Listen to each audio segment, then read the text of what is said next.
A story of St. Charles de Foucauld is not merely the tale of a man who found God, but the more startling story of a man who, having found everything else, discovered that it was nothing. He was born into the silks and certainties of French aristocracy in 1858, yet from his earliest days he was an orphan and an exile in his own heart. Possessed of a brilliant mind and a restless spirit, he galloped through the customary pleasures of his station, a military career, a life of indulgence, only to find that the faster he ran towards satisfaction, the more it receded like a mirage. The world offered him its finest distractions, but his soul remained stubbornly, profoundly bored. It was not in a cathedral, but in the vast, uncompromising silence of the desert that the first crack appeared in his gilded cage. While on a perilous exploration of Morocco, he observed the profound, uncomplicated faith of the Muslims he encountered. Their devotion was not an argument but a fact, as solid as the rock and as constant as the sun. A question, both terrifying and liberating, began to stir within him. What if this great, overarching reality they bowed to was not a fiction, but the central truth of the universe?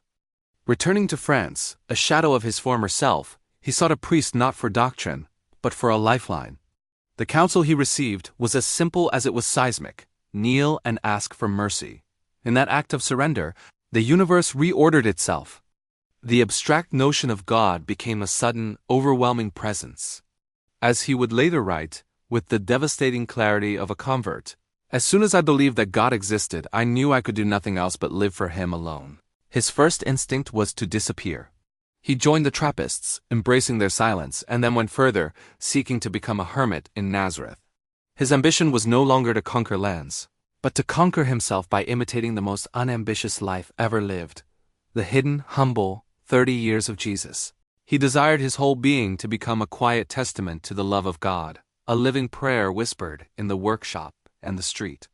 This led him paradoxically back to the desert, to the Sahara, to live among the Tuareg people. He came not as a missionary with a message, but as a brother with a heart. His goal was not to convert them with words, but to love them into seeing the source of his love. "I want people to see Jesus when they see me," he declared, a statement of terrifying simplicity. He learned their language, championed their dignity, and lived as a friend to the forgotten, a brother to all. In 1916, this strange, noble hermit was killed in a skirmish, dying as he had lived, poor, solitary, and a complete offering to God. The world would say he died a failure, a man with no converts, no legacy, no grand monument to his name. But the logic of heaven is often the precise opposite of the logic of the world.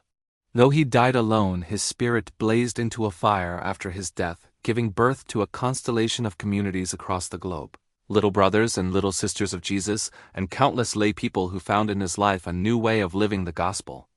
St. Charles de Foucauld demonstrates the supreme paradox of the faith, that true influence is found in obscurity, true greatness in littleness, and true life in the act of giving it away.